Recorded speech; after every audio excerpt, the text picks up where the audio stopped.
वाड्यावर आणि अगदी गगनभेदी, जिच्यामुळे कितीतरी कळे आज बहरत आहेत, गंधाळत आहेत, दरवळत आहेत.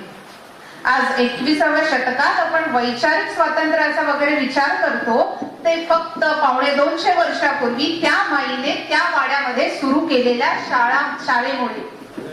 शाळा नव्हे तर पिंजऱ्यातल्या पाखरांना आभाळ देणाऱ्या मुक्ती संग्रामाची चळवळ, जी अजूनही चालू आहे.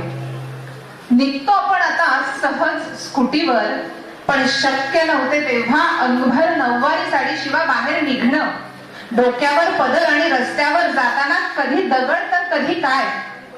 चूल आणि मूद, रांधा वाढा उष्टीकडा, याही पलीकडे जिथे मान वरही करू नये आणि किती हसावं यालाही मर्यादा होत्या. आणि तिच्या डोक्यावरचा पदर हे